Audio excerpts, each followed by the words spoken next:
जो आजकल हमारा दूसरा मीडिया चल रहा है, उन सभी लोगों का प्रदेश कांग्रेस कमेटी में बहुत बहुत हार्दिक स्वागत है, अभिनंदन है।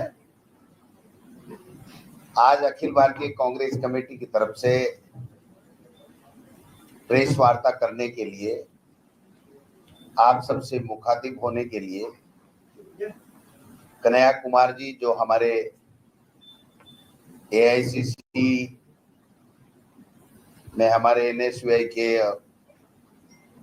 पूरे देश के कांग्रेस पार्टी के प्रभारी भी हैं, और इनके बारे में ज्यादा बताने की आवश्यकता नहीं है। शायद आप सब लोग बहुत अच्छी तरह से जानते हो कि किस प्रखरता के साथ में, किस बेबाकी के साथ में आरएसएस और भारतीय जनता पार्टी को किस प्रकार से जवाब देते हैं। आज का जो मुद्दा है प्रेस कॉन्फ्रेंस करने का, वो लेकर के आए हैं नेशनल हेराल्ड के बारे में आपके माध्यम से देश को, प्रदेश को सच्चाई बताने के लिए आए हैं कि ये मामला क्या है और किस प्रकार से, क्यों मोदी सरकार उनके पीछे पड़ी हुई है और कैसे बेवजह बदनाम कर रही है। मैं 2 मिनट संक्षेप में, जो अखिल भारतीय कांग्रेस कमेटी ने संविधान बचाओ हमारा अभियान कल ही एक परिपत्र जारी किया है, उसके बारे में आपसे निवेदन करना चाहता हूं कि हम लोग 24 तारीख को प्रदेश कांग्रेस कमेटी में बैठक करेंगे। फिर हम लोग 28 तारीख को हमारा प्रस्तावित है, माननीय खड़गे साहब यहाँ पर कोऑर्डिनेशन कमेटी को हमारा प्रस्तावित है, माननीय खड़गे साहब यहाँ पर कोऑर्डिनेशन कमेटी पदाधिकारियों के साथ में बैठक और बड़ी रैली करने का कार्यक्रम प्रस्तावित है इसी मुद्दे को लेकर के। और उसके बाद में हम लोग जिलों के अंदर रैलियां करेंगे और उसके बाद में हम बूथ के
जो आजकल हमारा दूसरा मीडिया चल रहा है, उन सभी लोगों का प्रदेश कांग्रेस कमेटी में बहुत बहुत हार्दिक स्वागत है, अभिनंदन है। आज अखिल भारतीय कांग्रेस कमेटी की तरफ से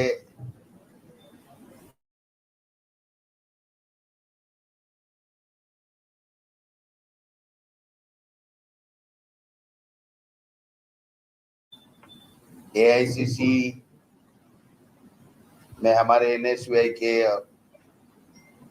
पूरे देश के कांग्रेस पार्टी के प्रभारी भी हैं और इनके बारे में ज्यादा बताने की आवश्यकता नहीं है। शायद आप सब लोग बहुत अच्छी तरह से जानते हो कि किस प्रखरता के साथ में, किस बेबाकी के साथ में आरएसएस और भारतीय जनता पार्टी को किस प्रकार से जवाब देते हैं। आज का जो मुद्दा है प्रेस कॉन्फ्रेंस करने का, वो लेकर के आए हैं नेशनल हेराल्ड के बारे में आपके माध्यम से देश को, प्रदेश को सच्चाई बताने के लिए आए हैं कि ये मामला क्या है और किस प्रकार से, क्यों मोदी सरकार उनके पीछे पड़ी हुई है और कैसे बेवजह बदनाम कर रही है। मैं 2 मिनट संक्षेप में, जो अखिल भारतीय कांग्रेस कमेटी ने संविधान बचाओ हमारा अभियान कल ही एक परिपत्र जारी किया है, उसके बारे में आपसे निवेदन करना चाहता हूं कि हम लोग 24 तारीख को प्रदेश कांग्रेस कमेटी में बैठक करेंगे। फिर हम लोग 28 तारीख को हमारा प्रस्तावित है, माननीय खड़गे साहब यहाँ पर कोऑर्डिनेशन कमेटी को हमारा प्रस्तावित है, माननीय खड़गे साहब यहाँ पर कोऑर्डिनेशन कमेटी पदाधिकारियों के साथ में बैठक और बड़ी रैली करने का कार्यक्रम प्रस्तावित है इसी मुद्दे को लेकर के। और उसके बाद में हम लोग जिलों के अंदर रैलियां करेंगे और उसके बाद में हम बूथ के लेवल तक इसको, प्रोग्राम को ले जाएंगे। जो 30 तारीख पहले हम 28 को हमारा स्टेट लेवल का कार्यक्रम है। 3 से 10 मई हमारा जिला स्तरीय कार्यक्रम होगा, रैलियां होंगी और विधानसभा क्षेत्रों के ऊपर हम 11 मई से 17 मई और फिर उसके नीचे बूथ इकाई तक हम लोग घर घर संपर्क अभियान के तहत 20 से 30 मई, यानी पूरा आज से लेकर के हमारा पूरा का पूरा अप्रैल और मई का महीना इस संविधान बचाओ और जो हिटलरशाही कर रहे हैं मोदी जी और मोदी जी की सरकार और संविधान पे जो हमले कर रहे हैं, सुप्रीम कोर्ट तक को बख्श नहीं रहे हैं और बेवजह अपनी एजेंसियों का दुरुपयोग करके विपक्षी पार्टियों को, क्यों ही कोई न कोई चुनाव आता है तो उस चुनाव से उनका ध्यान भटकाने के लिए, उनके रिसोर्सेज खत्म करने के लिए और डराने के लिए, धमकाने के लिए वो अपनी सरकारों का दुरुपयोग करते हैं और संवैधानिक संस्थाओं का दुरुपयोग करते हैं।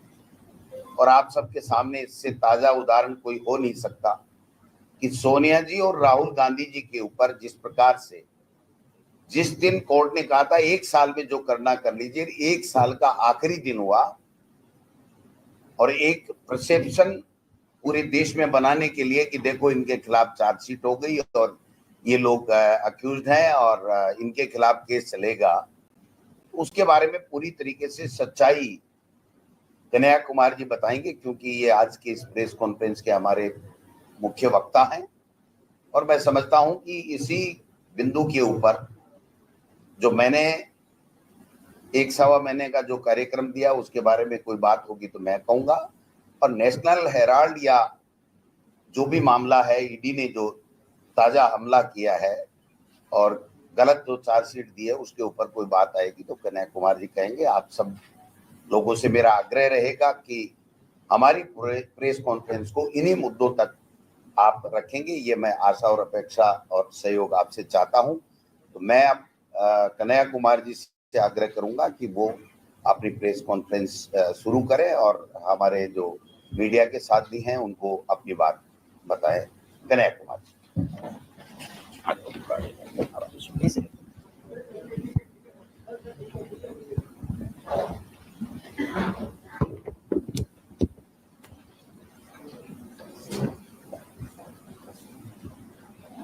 सबसे पहले मैं इलेक्ट्रॉनिक मीडिया, प्रिंट मीडिया और डिजिटल मीडिया के सभी साथियों का बहुत स्वागत करता हूं और राजस्थान प्रदेश कांग्रेस कार्यालय हैं, जो मीडिया विभाग के लोग हैं और हमारे प्रिय और लोकप्रिय प्रदेश अध्यक्ष डॉक्टर आसरा जी का बहुत धन्यवाद करता हूं कि इस प्रेस वार्ता के लिए ऐतिहासिक शहर जयपुर में आना हुआ है। इसके लिए आपका बहुत बहुत आभार। बिना किसी देरी के सीधे आज जो प्रेस वार्ता का मुख्य विषय है, नेशनल हेराल्ड के मामले में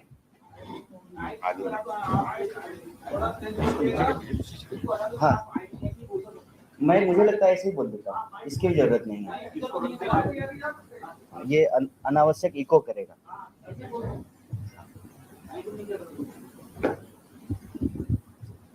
तो सबसे पहले आज की प्रेस वार्ता का जो मुख्य विषय है उसके संबंध में कुछ बातें आपके सामने रखना चाहता हूं। पहली बात तो ये कि यह जो नेशनल हेराल्ड का मामला है, इसका कानूनी पक्ष कुछ भी नहीं है, तो मैं आपसे इसके कानूनी पक्ष के बारे में बात नहीं करूंगा। सीधे तौर पे ये एक राजनीतिक साजिश और शरारत का मामला है। ये राजनीतिक साजिश और शरारत का मामला कैसे है? पहला, कि जिस कानून के तहत यह मामला दर्ज किया गया है उस कानून का नाम है money laundering act. Money laundering act उस केस में लगेगा जिस केस में कहीं कोई पैसे का लेन देन हुआ हो। इसमें पैसे का कोई लेन देन हुआ ही नहीं है। और दूसरा, बार बार ये कह रहे हैं कि कांग्रेस पार्टी के नेतृत्व ने मुनाफा कमाया है। सबसे इंपॉर्टेंट बात यह है कि जो दोनों कंपनियां हैं वो नॉन प्रॉफिट ऑर्गेनाइजेशन है, ना तो वो मुनाफा कमाती है और ना उसका मुनाफा कोई ले सकता है। कोई भी उसका डायरेक्टर हो जाए, 1 रुपया जो है उस कंपनी से कोई ले नहीं सकता है। और तीसरा, कह रहे हैं कि हजारों करोड़ की संपत्ति का मामला है। ये जो 3 बड़ा झूठ है उसका पर्दाफाश हम आपके सामने करना चाहते हैं। पहला, कि इसमें कोई पैसे का लेन देन नहीं हुआ है, तो आप जो है मनी लॉन्ड्रिंग का मामला कैसे दर्ज कर रहे हैं। दूसरा, डायरेक्टर चाहे कोई भी हो, कोई भी डायरेक्टर उस कंपनी से कुछ भी नहीं ले सकता है, उसकी संपत्ति को कोई बेच नहीं सकता है, वो संपत्ति एज इट इज रहेगी। तो जो है राहुल गांधी और सोनिया गांधी जी ने फायदा कैसे ले लिया। और तीसरा, सुविधा अनुसार बदलते रहते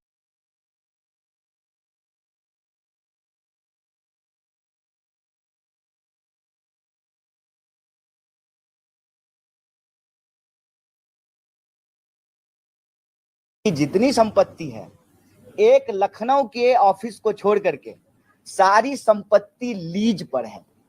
मतलब वो नेशनल हेराल्ड की भी संपत्ति नहीं है।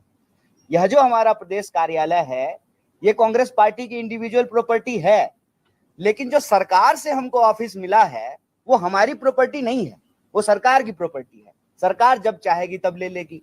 मतलब पहले दिन से नेशनल हेराल्ड के मामले में भाजपा झूठ बोल रही है। सवाल यह है कि इनके हजारों झूठ की तरह यह नया झूठ क्यों परोसा गया है। नया झूठ इसलिए परोसा गया है कि प्रधानमंत्री जब आए थे तो उन्होंने एक बात कही, कांग्रेस मुक्त भारत। उनको एक बात समझ में आ गई, तीसरी बार प्रधानमंत्री बने हैं, कि कांग्रेस मुक्त भारत नहीं हो सकता है। खास करके उस परिवार के रहने के चलते जिस परिवार से 2 प्रधानमंत्री ने अपनी शहादत दी हो देश के लिए बलिदान देने वाले परिवार को बदनाम करने पे इसलिए उतारू हैं कि इनको मालूम है कि इनके खिलाफ कोई भी आरोप चिपकता नहीं है। आपने देखा किस तरीके से जो है राहुल जी की नागरिकता पे सवाल उठाया गया, फिर कोर्ट ने फटकार लगाई, वकील को जो है जुर्माना भरने को कहा और जेल किया वकील को, सदस्यता समाप्त कर दी गई, फिर सदस्यता बहाल की गई, घर वापस ले लिया गया, फिर घर दिया गया। और जनता को देखिए, सांसद थे तो आपने सदस्यता छीन ली और घर ले लिया, जनता ने लीडर ऑफ अपोजिशन बना दिया और जो है सांसदों की संख्या जो है वो डबल कर दी। तो भाजपा कहीं ना कहीं यह बात समझ गई है कि जब तक यह परिवार है, जब तक कांग्रेस पार्टी है तब तक संविधान को चकनाचूर करने का इनका सपना पूरा नहीं हो सकता है। देश की जो बहुसंख्यक आबादी है, चाहे वो दलित हो, आदिवासी हो, पिछड़े हो, अति पिछड़े हो, गरीब लोग हो, अल्पसंख्यक हो, उनके हितों पर हमला नहीं हो सकता है। प्रधानमंत्री जी को यह बात पूरी तरह से समझ में आ गई है कि वो और उनकी मित्र मंडली जो इस देश की संपत्ति को दोनों हाथ से लूट सकते रहे हैं, उसको अगर कोई रोक सकता है तो कांग्रेस पार्टी रोक सकती है। मेरा एक सीधा सवाल है और जनता में यह सवाल है कि अगर किसी के ऊपर कोई ईडी का मामला होता है, वो व्यक्ति अगर भाजपा में चला जाए तो वो सारे मामले समाप्त हो जाते हैं। और ऐसे एक नहीं, इस देश में कम से कम सैकड़ों उदाहरण दिए जा सकते हैं, क्योंकि ईडी का जो कन्विक्शन रेट है वो 1% भी नहीं है। मतलब 100 लोगों पे कार्रवाई करते हैं, एक लोग को भी जो है ये सजा नहीं दिलवा पाते हैं। तो वो सारे लोग जिस पे ईडी कार्रवाई करती है उनका होता क्या है? होता यह है कि ईडी दरअसल भाजपा का एक्सटॉर्शन डिपार्टमेंट है। ये एक्सटॉर्शन डिपार्टमेंट जो है भाजपा आरएसएस के लिए इलेक्शन के साथ भी और इलेक्शन के बाद भी, प्रधानमंत्री जो कहते हैं कि हम 18-18 घंटे काम करते हैं, यही एक्सटॉर्शन डिपार्टमेंट 18-18 घंटे काम करता है। जो सवाल आज कांग्रेस पार्टी के लिए उठाए जा रहे हैं वही सवाल आरएसएस और बीजेपी के लिए क्यों नहीं पूछे जा रहे हैं कि आप हर शहर में जो दफ्तर बनाए हैं, कहां से बनाए हैं? आरएसएस तो रजिस्टर्ड ऑर्गेनाइजेशन भी नहीं है। नेशनल हेराल्ड आजादी के वक्त में पंडित जवाहरलाल नेहरू और अन्य स्वतंत्रता सेनानियों के द्वारा स्थापित किया गया 3 अखबार चलाए गए। अंग्रेजी में नेशनल हेराल्ड, हिंदी में एक अखबार और उर्दू में एक अखबार। और वो अखबार जब चलाई जा रही थी, और ये बहुत आइकॉनिक बात है, इसको याद रखिएगा, 1942 के भारत छोड़ो आंदोलन में अंग्रेजों ने इस अखबार को प्रतिबंधित किया था। जब अंग्रेज से नहीं डरे, आजादी के आंदोलन के दौरान, आजादी के पहले, जब आजादी को प्राप्त करने के लिए, आजादी को लाने के लिए संघर्ष हो रहा था, तो आज जो है अंग्रेजों के जासूसों से डरेंगे? उनसे डर लगेगा जब अंग्रेज से नहीं डरे। और ये अखबार पे वो उसी तरह से हमला कर रहे हैं जैसे अंग्रेज किया करते थे। क्या डर है भाई नेशनल हेराल्ड से? ज्यादातर मीडिया पर आपका कब्जा है। कोई एक अखबार अगर चल रहा है और कांग्रेस पार्टी उसको चलाने का प्रयास कर रही है, इसमें क्या गैर कानूनी हो गया है? और अगर कुछ गैर कानूनी हुआ है, 2 सवाल का जवाब देना चाहिए ईडी को भी और भाजपा को भी। पहला कि 2 बार जो है, एक बार कोर्ट में यह मामला नहीं ठहरा और दूसरी बार ईडी ने कहा कि इसमें कोई कार्रवाई करने के लिए है नहीं। दूसरी बार सुओ मोटो लेकर के फिर से आपने केस रजिस्टर्ड कर दिया। इतने साल हो गए, क्या कार्रवाई है आपकी? सिवाय इसके कि जब देश में आपको ध्यान भटकाने के लिए कोई मुद्दा चाहिए तो जो है आप ईडी का मामला उछाल देते हैं। हम कहते हैं कि सरकार सबूत पेश करे और जो अपराधी है उस पर कार्रवाई करे, लेकिन सरकार जब खुद ही अपराधी बन करके उन लोगों पर कार्रवाई कर रही है जो लोग सरकार के विपक्ष में हैं, और यह बात बिल्कुल आमने सामने दिख रही है। नीतीश कुमार जी जब इंडिया के साथ थे, उनके सारे मंत्री के घर पे जो है ईडी का छापा हुआ। जिन ही एनडीए के साथ चले गए, किसी मंत्री पे कोई कार्रवाई नहीं। एक नहीं, ऐसे हजारों एग्जाम्पल दिए जा सकते हैं। तो भाजपा ने ईडी के माध्यम से इस देश में जो राजनीतिक लड़ाई लड़ने वाले लोग हैं उनके सामने 2 विकल्प दिया है, या तो आप भाजपा में आइए या जेल में जाइए। लेकिन बीजेपी यही एक गलती करती है। गलती ये करती है कि सब धन 22 पसेरी होता नहीं है। सारे लोग जो है वो ईडी से डर नहीं जाते हैं। सारे लोगों को इनकम टैक्स और सीबीआई से डर नहीं लगता है। सारे लोगों को जेल जाने से डर नहीं लगता है। खास करके कांग्रेस पार्टी पिछले कुछ सालों में जिस तरीके से इस देश के आम लोगों के मुद्दों को उठा रही है, यह लड़ाई बिल्कुल आमने सामने की हो गई। उस वक्त हम देश की आजादी के लिए संघर्ष कर रहे थे, संविधान बनाया, संविधान का राज स्थापित हुआ। आज संविधान बचाने के लिए संघर्ष कर रहे हैं, और उन्हीं संवैधानिक संस्थाओं का दुरुपयोग करके जिनके ऊपर इनका कोई भरोसा नहीं है, ये देश की आजादी नहीं मानते हैं कि 47 में हुआ, ये देश के संविधान को सही नहीं मानते हैं, झंडा को कहते हैं कि अशुभ है। और आज उसी सिस्टम से जब ये देश के गद्दी पे बैठे हैं तो देश की संस्थाओं को कब्जा कर रहे हैं और राजनीतिक बदले की भावना से ध्यान भटकाओ योजना के तहत ईडी जैसी संस्थाओं का दुरुपयोग करके इस देश की विपक्ष की आवाज को बंद कराना और लोगों के जो बुनियादी मुद्दे हैं उनसे ध्यान भटकाना इनका एकमात्र एजेंडा है। लेकिन इस मामले में इनको पूरी तरह से मुंह की खानी पड़ेगी। जिस तरीके से कोर्ट ने कहा कि 1 साल के भीतर आपको जो करना है कीजिए, तो आखिरी दिन जो है ये चार्जशीट लेकर के आए हैं, जो चार्जशीट कांग्रेस पार्टी को अभी तक नहीं दी गई है, जो एक्यूज्ड हैं उनको नहीं दिया गया है, लेकिन मीडिया में उसका डिटेलिंग जो है वो चल रहा है। तो इनको लगता है कि टीवी वाले आपकी अदालत में न्याय का फैसला होगा तो सब कुछ जो है ना ये अपने हिसाब से नहीं चला सकते हैं। इस देश में आज भी लोकतंत्र है, संविधान का शासन है और जनता के न्यायालय में हम जाएंगे और जनता के न्यायालय में जा करके जो सच्चाई है वो सच्चाई लोगों के सामने रखेंगे। और इसी प्रक्रिया में हम आप तमाम मीडिया साथियों से बात करने के लिए आए हैं और इसमें हमारा स्पष्ट मत है। पहला, कोई जो है पैसे के लेन देन के बिना मनी लॉन्ड्रिंग का केस किया गया है। दूसरा, कोर्ट में यह मामला नहीं ठहरा, ईडी ने भी कार्रवाई करने से मना कर दी, फिर भी जबरदस्ती जो है इस मामले को दर्ज किया गया। तीसरा, जानबूझ करके उस परिवार को जिसने बलिदान दिया है उसको ये बदनाम करना चाहते हैं ताकि कांग्रेस पार्टी को हतोत्साहित किया जाए, निराश किया जाए। तो हम आपके माध्यम से आरएसएस बीजेपी को कहना चाहते हैं कि नेशनल हेराल्ड एक हिस्टोरिकल आइकॉनिक चीज है। 1942 के भारत छोड़ो आंदोलन में अंग्रेजों ने प्रतिबंधित किया, तब भी जो है देश को आजादी 47 में मिली। आज आप लोकतंत्र की आवाज को बंद करने की कोशिश कर रहे हैं, लेकिन ये होगा नहीं। हम अपने काम पे निरंतर आगे बढ़ते रहेंगे और जैसा कि हमारे प्रदेश अध्यक्ष जी ने आपको बताया कि हम इनके ध्यान भटकाओ योजना को अच्छे तरीके से समझ रहे हैं। संविधान बचाने की बात हो, महंगाई की बात हो, बेकारी की बात हो, भेदभाव की बात हो और जिस तरीके से देश आर्थिक संकट की तरफ जा रहा है, मिडिल क्लास लोग हर चीज के लिए जिस तरह से परेशान हो रहा है, इन मुद्दों को हम प्रमुखता से उठाते रहेंगे। परिवार को बदनाम करने की ना इनकी नीति नहीं है, ना रीति नहीं है और इसके बारे में हम सब जानते हैं कि सांच को कोई आंच नहीं होता है। खास करके आप उस परिवार को बदनाम नहीं कर पाएंगे जिस परिवार के लोगों ने देश के लिए बलिदान दिया है। लोग आज पूछ रहे हैं, इनकम टैक्स डिपार्टमेंट ने कहा कि 462 करोड़ की प्रॉपर्टी है। प्रॉपर्टी के बारे में भी आपको बता देते हैं, एक लखनऊ के ऑफिस को छोड़ करके नेशनल हेराल्ड की सारी प्रॉपर्टी लीज पर है।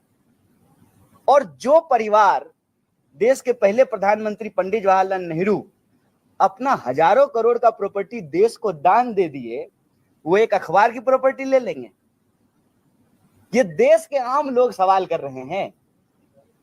जिन्होंने अपनी संपत्ति देश को दे दिया, तो देश का जो अखबार है जो आजादी के आंदोलन में चला, उसकी प्रॉपर्टी वो ले लेंगे? हकीकत यह है कि उसकी प्रॉपर्टी कोई ले ही नहीं सकता है, वो एक नॉन प्रॉफिट ऑर्गेनाइजेशन है। तो एक झूठ को इन्होंने बार बार बोला है, उस झूठ से कार्यक्रम पे निरंतर चलेगी और बीजेपी और आरएसएस की देश को बांटने की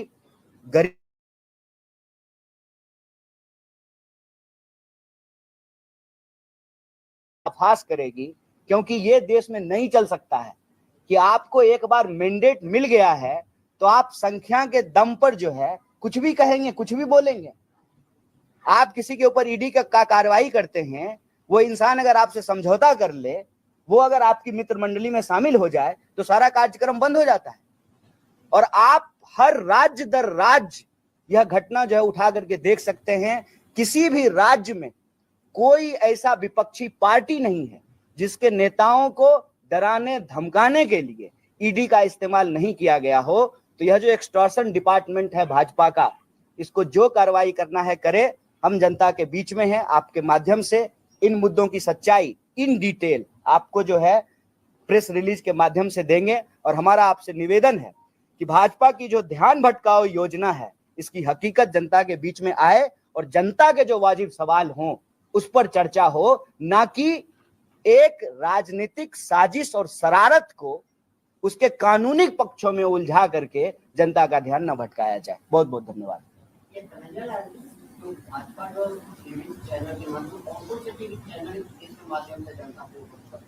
नहीं, आप कोई भी टीवी चैनल शाम को खोल के देखिए ना, पिछले कई दिन से जो है नेशनल हेराल्ड का मुद्दा चल रहा है।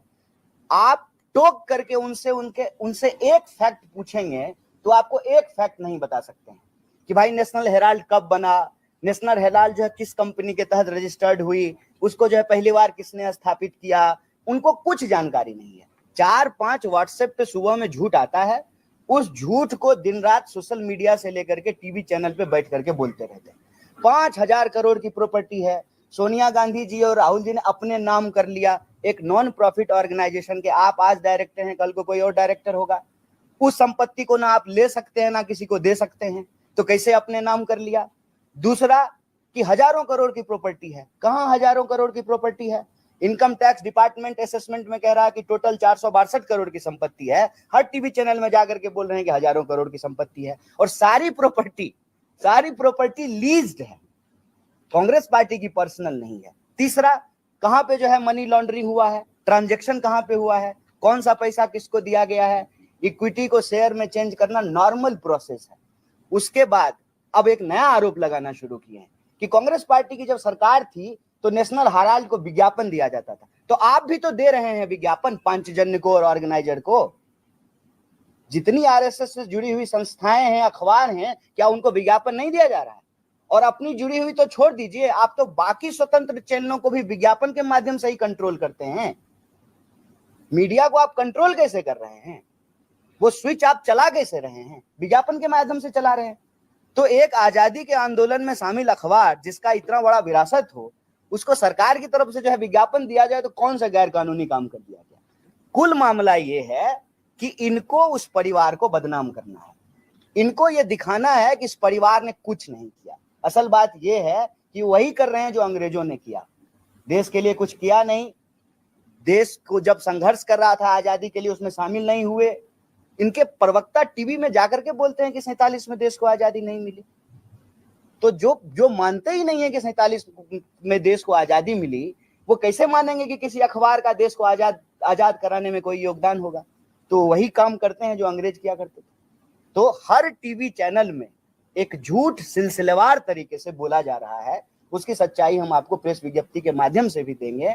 और हमारा इस संबंध में एक ही बात कहना है कि अपराधी अगर कोई है तो आप कार्रवाई कर सकते हैं, लेकिन ये राजनीतिक अपराध है कि आप इस देश के विपक्ष का मुंह बंद कराने के लिए देश की संस्थाओं का दुरुपयोग कर रहे हैं। और उसका सीधा एग्जाम्पल ये है कि आप ईडी आपके ऊपर आई, आप जो है भाजपा दफ्तर में जाइए, उनके नेता से समझौता कीजिए, ईडी जो है ना गूगल मैप पे जो है आपके घर का रास्ता दिखाना बंद कर देता है ईडी को। ये सबको दिख रहा है साफ साफ। इसका मतलब आप देश की लोकतांत्रिक संस्थाओं का कब्जा करके लोकतंत्र की ही गला दबा रहे हैं।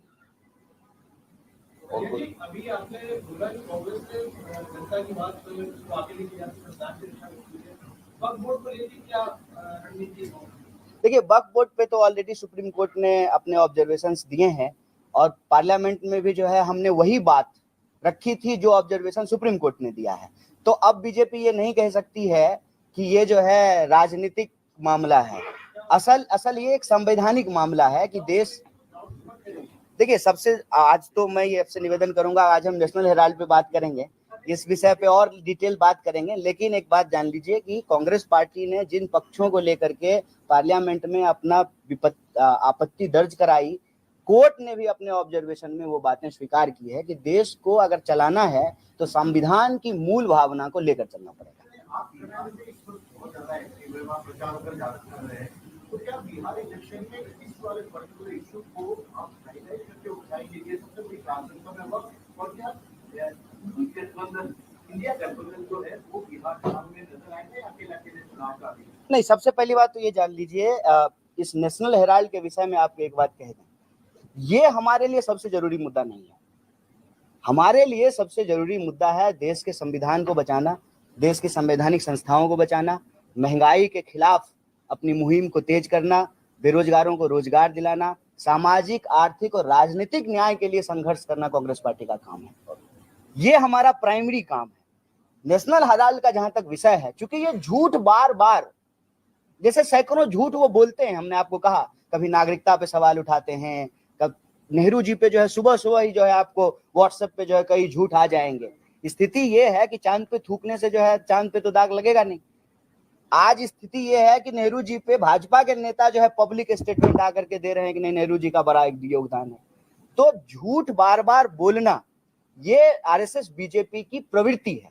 उसकी प्रवृत्ति के खिलाफ जो है, जो बेसिक सच्चाई है, हम रखने के लिए आए हैं। लेकिन हमारा मुख्य मुद्दा जो है वो नेशनल हेराल्ड नहीं है। हमारा मुख्य मुद्दा इस देश के संविधान की रक्षा है। दूसरा, इसी से जुड़ा हुआ प्रश्न जो आपने कहा, देखिए, संविधान को हम बचाना चाहते हैं कि संविधान का राज रहे और सारे नागरिक जो है अपने बराबरी के अधिकार के साथ, जो उनका बुनियादी सवाल है, रोजी रोटी, कपड़ा, मकान, शिक्षा, स्वास्थ्य, सड़क, बिजली, पानी, ये राजनीति के केंद्र में रहे। इस मुद्दे के साथ जो भी पार्टियां हमारे साथ जुड़ी हैं, जो गठबंधन बना है, हमारी हर कोशिश रहती है कि वो गठबंधन बना रहे। और मुझे पूरी उम्मीद है कि राज्य दर राज्य यह जो हमारी कोशिश है, यह जो हमारा मुहिम है, वो चलता रहेगा। कन्हैया जी, ईडी की कार्रवाई के बाद में कांग्रेस की तरफ से बयान आए थे कि अगर सरकार आती है तो कार्रवाई की जाएगी, तो कार्रवाई किस पे की जाएगी, और अगर कार्रवाई होती है तो फिर संविधान के ऊपर आंच नहीं आएगी? नहीं, हमने ये नहीं कहा कि जो है हम जो लोग सही हैं उन पे कार्रवाई की जाएगी। ये हम कभी नहीं हम मतलब उस बयान को हम देखे भी नहीं है। आप कह रहे हैं तो फेस वैल्यू पे हम मान लेते हैं, लेकिन कांग्रेस कभी भी अपने बुनियादी विचार से समझौता नहीं करेगी। और कांग्रेस अपने बुनियादी विचार से जो समझौता नहीं करती है, उसका एक मूल तत्व है कि हम गैर लोकतांत्रिक नहीं होंगे। जो संस्थाएं आज काम कर रही हैं, अगर वो अपने दायरे में कानून के हिसाब से काम कर रही हैं, बहुत अच्छी बात है। लेकिन कोई जबरदस्ती इलेक्शन डिपार्टमेंट और एक्सटॉर्शन डिपार्टमेंट बन करके किसी विशेष पार्टी को फायदा पहुंचाने के लिए अपने दायित्वों का निर्वहन नहीं कर रहे हैं, तो भाई उस पर आप ही बताइए कि कार्रवाई होनी चाहिए कि नहीं होनी चाहिए। जो जिम्मेदारी से अपना काम नहीं करे, जो कानून को धता बताए, कानून के पद पर बैठ करके, आप बताइए उस पर कार्रवाई होनी चाहिए कि नहीं होनी चाहिए। एक मिनट आपका पहला सवाल है कि आप कह रहे हैं कि जान भटकाओ योजना है, तो अभी तो तात्कालिक जो है वो 2 इश्यू है, या तो ट्रम्प का टैरिफ है या वक्त का मामला है। तो क्या इन 2 मुद्दों पर जान भटकाने के लिए ये हुआ है? 100 मुद्दा है सर। सबसे बड़ा मुद्दा आपको हम बताएं, हमारी पार्टी में अगर 10 दिन लेट हो जाए लीडर ऑफ अपोजिशन चुनने के में, तो जो है बीजेपी धरती जो है ना सर पे उठा लेती है। कितने साल हो गए हैं ये अध्यक्ष नहीं चुन पा रहे हैं। रोज कुश्ती हो रही है, किसका अध्यक्ष बनेगा, आरएसएस का अध्यक्ष बनेगा कि जो अमित शाह का अध्यक्ष बनेगा। मैं आपको ऐसे करके कम से कम 100 इशू गिना सकता हूँ। आप कभी सोचे थे कि जैन समाज जो है वो प्रदर्शन करेगी भाजपा के खिलाफ? एक भी विजुअल दिखा है आपको मीडिया में? एक भी? सड़कों पे चलने के लिए जगह नहीं था। आपको जो है कभी भी बताया जा रहा है कि कर्जा कितना हो गया है? 3 गुना कर्ज हो गया है भारत का। कर्ज पे चल रही है सरकार, और कितना कर्जा इन्होंने जो है माफ कर दिया है। तो ये जानबूझ करके जो बुनियादी सवाल है वो, और चाहे टैरिफ का मामला हो, हर जो एक्टिविटी होती है इस सरकार की, इसका एक ही उद्देश्य होता है कि कोई ऐसा मुद्दा उछालो जिससे लोगों के जो है ना बुनियादी सवाल। यहां भी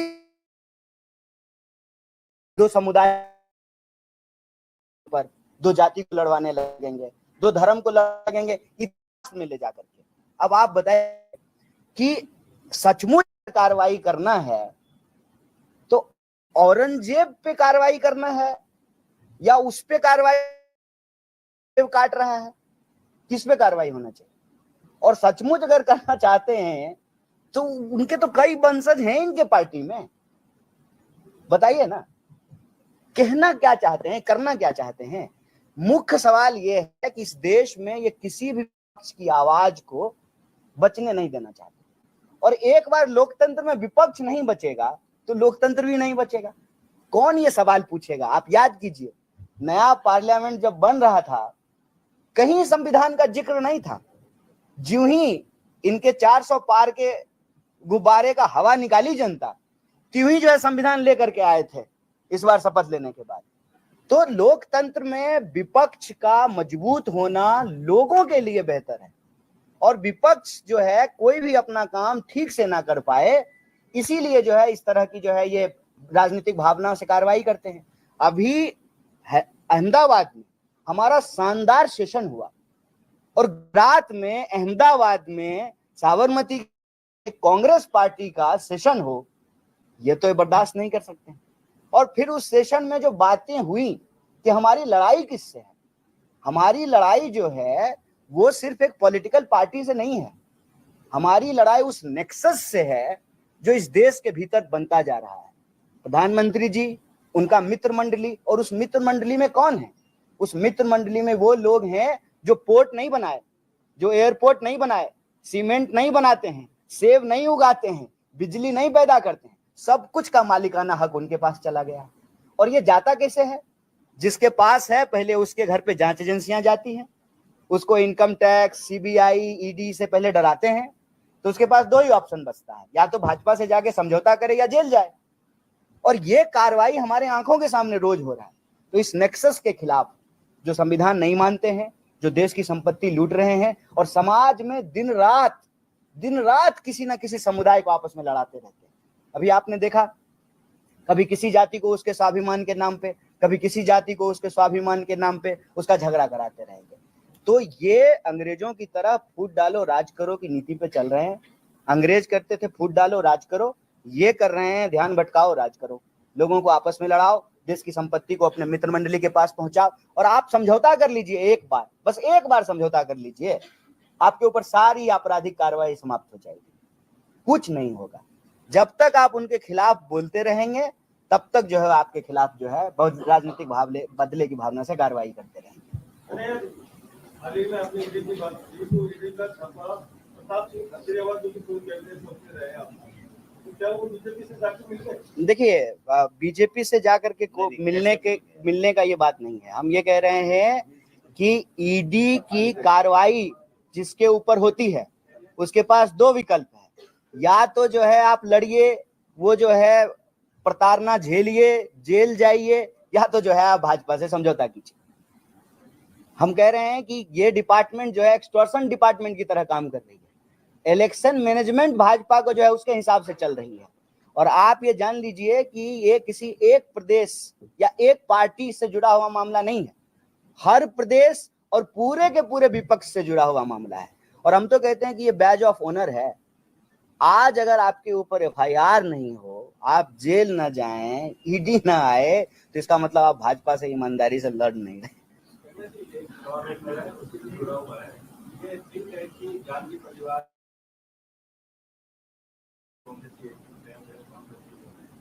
सवाल ये है कि कांग्रेस के दो नेताओं पर जो ऐसी कार्रवाई होती है, पहले ही हुई है, सच बता रहे हैं इस तरह से एक दूसरा नहीं जाती, प्रशासन की क्या इनकी कार्रवाई हुई थी, प्रशासन जी खुद आए इनके आपस अभी जो है छत्तीसगढ़ में भूपेश बघेल जी के यहाँ हुई है, अभी जस्ट हुआ है।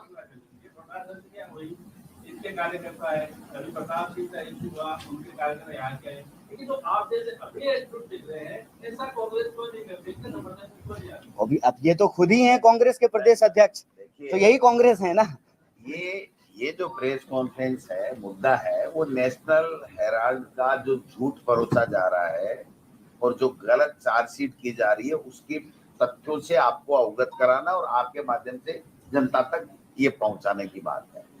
बाकी गलत कोई भी करेगा, किसी के खिलाफ भी हुई होगी, पार्टी हमेशा साथ खड़ी रही है, साथ खड़ी रहेगी।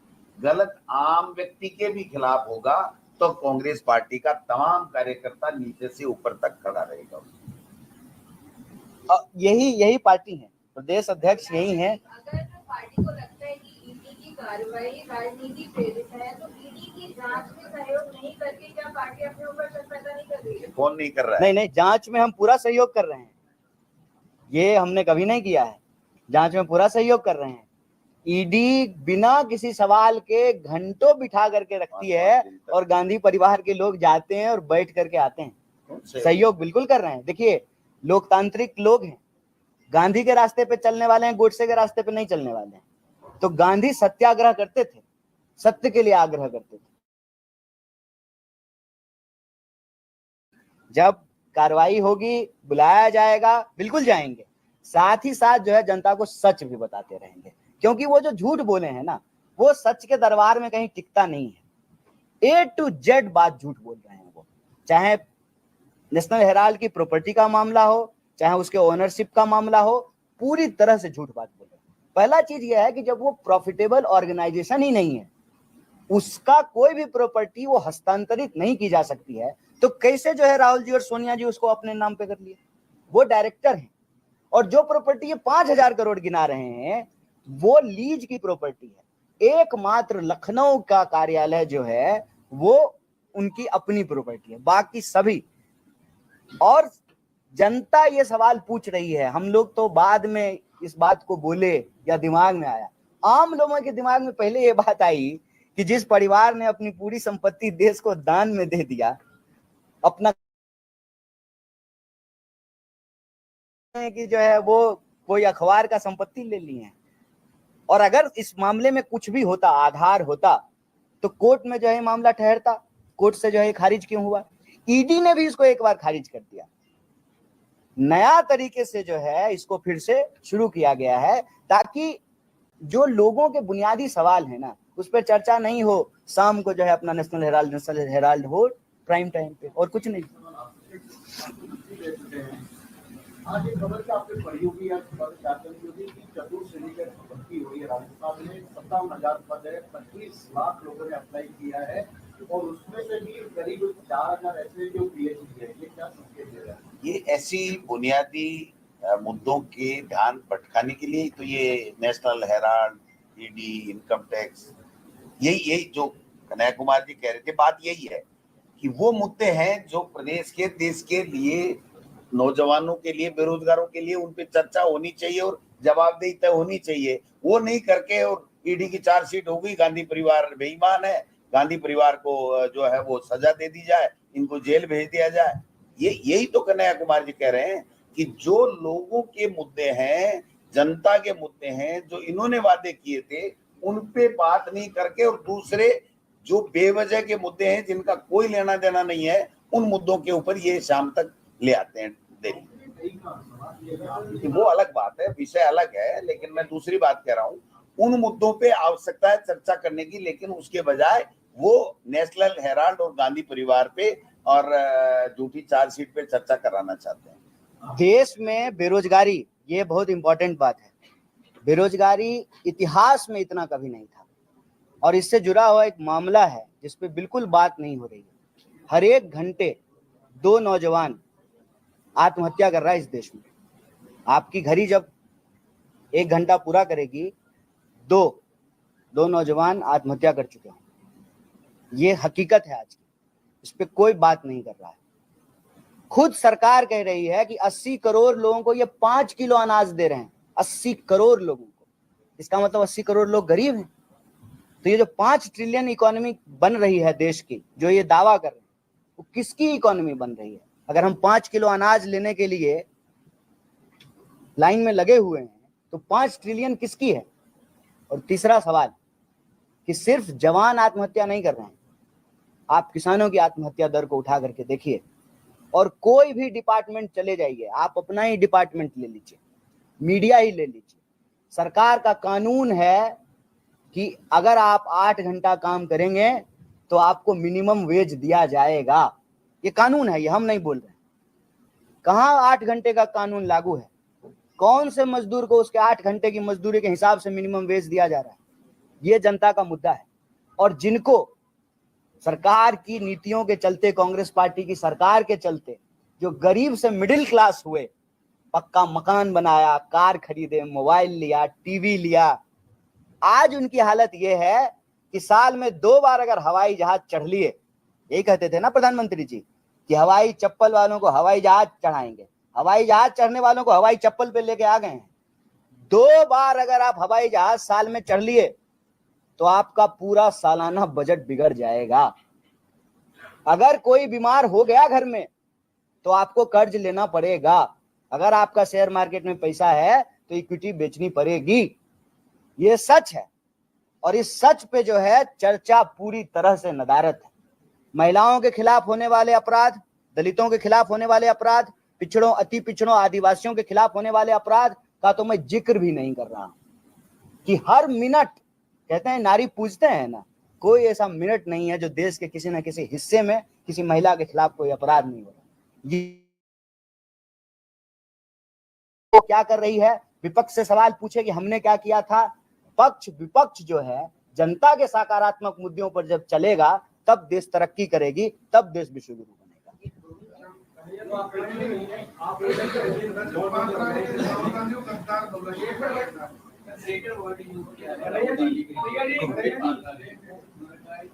विदेशी धरती पर देश का अपमान करते हैं और एजेंसियों पर सवाल करते हैं, उनके अपमान कर रहे हैं और इलेक्शन कमीशन का अपमान कर रहे हैं। ये तो लोकतंत्र का अपमान खुद संबित पात्रा जी कर रहे हैं।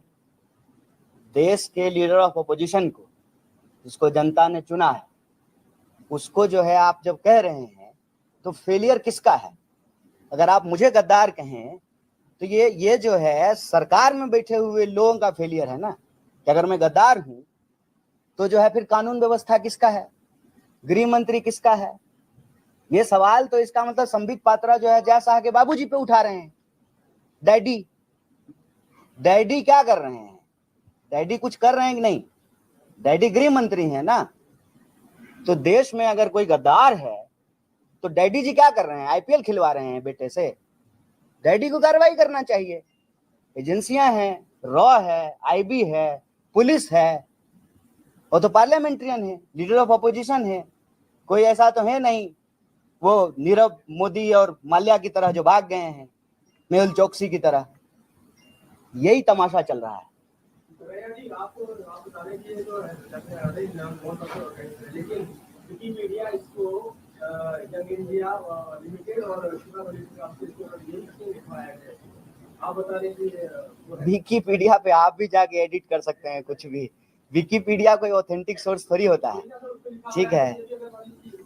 ये जो है एजीएल कंपनी है, ठीक है ना। एजीएल कंपनी ने जो है नेहरू जी के साथ आचार्य नरेंद्र देव और उस वक्त के स्वतंत्रता सेनानी थे, उन लोगों ने 3 अखबार शुरू किया था। वो आज की बात नहीं है। हम कह रहे हैं कि उनको क्या अधिकार है जो आज भी रजिस्टर्ड नहीं हुए हैं। 1937 में एजीएल रजिस्टर्ड हो गया, 1925 में आरएसएस रजिस्टर्ड नहीं हुआ है, और देश भर में जो है उनका कार्यालय बन रहा है, उनका दफ्तर बन रहा है। उस पर ईडी कोई सवाल नहीं पूछ रही है। सीधा सीधा ये मामला जो है पॉलिटिकल वेंडेटा का है, राजनीतिक साजिश का है, कि आप उस परिवार को इसलिए बदनाम कर रहे हैं क्योंकि उस परिवार के रहते हुए कांग्रेस मुक्त भारत का सपना आपको पूरा होता हुआ दिख नहीं रहा है। इसीलिए जो है आप बिना मुद्दा का मुद्दा उठा करके लाए हैं। और ये कोई पहली बार नहीं है। कभी नागरिकता का मुद्दा उठा के लाते हैं, कभी सदस्यता समाप्त कर देते हैं, कभी घर छीन लेते हैं। अभी जो है बताइए एक जो है बरबोले जो है स्पोक्स पर्सन ने जो है गद्दार ही कह दिया है। अगर गद्दार ही हैं तो कानून व्यवस्था की जिम्मेवारी किसकी? विपक्ष की या सरकार की? लीडर ऑफ अपोजिशन की या गृह मंत्री की? किसकी जिम्मेवारी है? और अगर इतना फुल प्रूफ कुछ होता, मैं एक बात कहता हूं, दिल पे हाथ रख करके पूछना चाहिए कुछ सवाल। जो लोग इतनी मुखरता से आरएसएस बीजेपी से लड़ रहे हैं, उसके खिलाफ अगर आरएसएस बीजेपी कुछ ठोस तरीके से नहीं कर पा रही है, मतलब इनके पास करने के लिए कुछ नहीं है।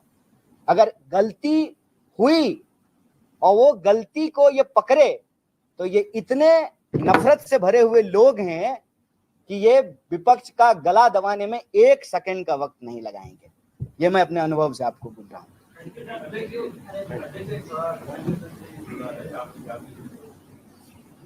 आपके इलाके में गए हैं, आपके विधानसभा क्षेत्र में भी गए, हमारी बातों में कही है, कांग्रेस कार्यकर्ताओं को भी हिरासत में लिया जा रहा है। मुख्यमंत्री का क्या नाम है? भजन लाल। हाँ, इतने अननोन आदमी है कि नाम भी नहीं याद। आगे जवाब ये सवाल और है, अगले महीने बता रहे तो आजकल कांग्रेस करेगी, मतलब कोई लीडर होते भाजपा के, वो तो पर्ची कट के आया है वहां से, दिल्ली से पर्ची वाले मुख्यमंत्री हैं। उनका नाम भी नहीं याद रहता है, इनका नाम याद रहता है। चलें सर, आगे। बहुत बहुत धन्यवाद। थैंक यू, नमस्कार।